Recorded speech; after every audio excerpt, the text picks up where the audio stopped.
Accord de paix. En RDC, des promesses de plus en plus fragiles face à l'escalade de la violence.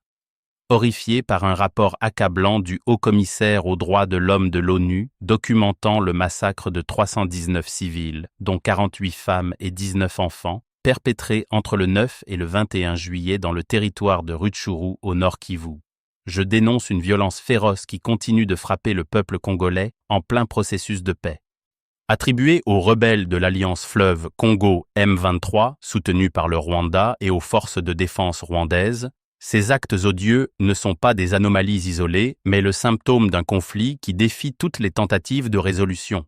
Et tandis que les accords de Washington et de Doha, que nous avions salués comme un espoir pour la paix, peinent à masquer leur impuissance, la violence reprend de plus belle, semant la mort et la désolation au sud Kivu, où plus de 80 civils ont été fauchés ces dernières semaines.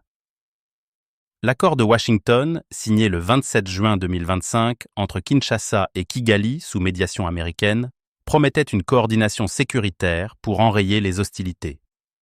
Une réunion inaugurale du comité de supervision conjoint a même eu lieu début août, avec des engagements formels à implémenter la résolution 2773 du Conseil de sécurité de l'ONU.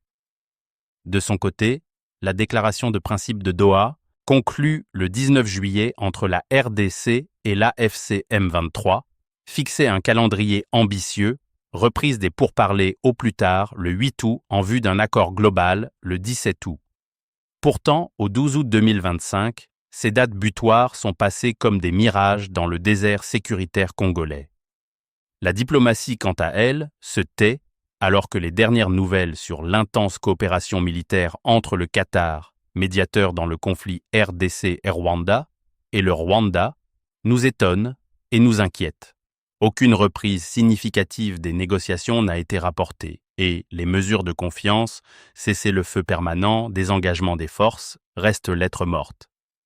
Kinshasa refuse des concessions, dont la libération des prisonniers à l'M23, qui contrôle de facto des pans entiers de l'Est, tandis que Kigali nie farouchement toute implication, se cachant derrière son négationnisme habituel et réduisant les graves accusations de l'ONU contenues dans son dernier rapport des experts sur la RDC, ainsi que celles sur les récents massacres, à des allégations sensationnelles, sabotant, de facto, les processus de paix en cours. Sur le terrain, la réalité est un affront cinglant aux promesses des diplomates. Malgré les engagements de Doha, les combats ont repris avec fureur depuis le 9 août au sud Kivu, dans les territoires de Walungu et Mwenga. L'M23, loin de se retirer, avance inexorablement. Affrontements intenses autour de Mulamba, où les rebelles s'opposent aux milices Wazalendo, alliées à Kinshasa, et dans le secteur d'Itombwe.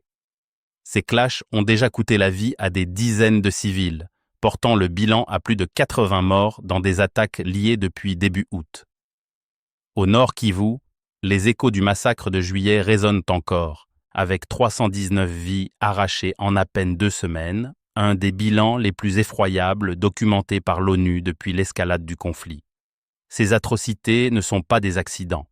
Elles illustrent l'expansion méthodique de l'M23, qui défie ouvertement les accords en alertant sur des violations du cessez-le-feu par les forces gouvernementales. Les espoirs placés dans les cessez-le-feu de Washington et Doha se révèlent n'être qu'un somnifère pour la vigilance internationale, laissant le champ libre aux agresseurs pendant que Kinshasa s'embourbe dans des tâtonnements sans fin, aussi bien en politique intérieure qu'en diplomatie. La RDC, paralysée par des intérêts partisans, semble incapable de transcender ces divisions pour contrer ce projet d'extermination et de balkanisation. Plus de 100 groupes armés pullulent dans l'Est, et les efforts d'intégration militaire prévus par l'accord de Washington, désarmement, réintégration, butent sur un refus catégorique de concessions. L'ONU, quant à elle, est pointée du doigt pour son échec chronique à protéger les civils, avec la MONUSCO accusée de passivité face à une crise humanitaire qui a déplacé plus de 7 millions de personnes, abandonnées à leur triste sort. Ces évolutions récentes, une réunion symbolique par ici, un délai dépassé par là, ne font que souligner l'abîme entre les salons diplomatiques et les charniers du Kivu. Combien de Congolais devront encore être tués en plein processus de paix, Il est temps pour la classe politique de Kinshasa de se dresser en rempart, au risque de voir le pays sombrer dans une fragmentation irrémédiable. Sinon, les accords de Washington et Doha ne seront qu'un chapitre de plus dans l'histoire tragique d'une paix promise et jamais gagnée, par manque d'unité, stratégie et de volonté politique. Eugène Diomi Ndongala, Démocratie chrétienne.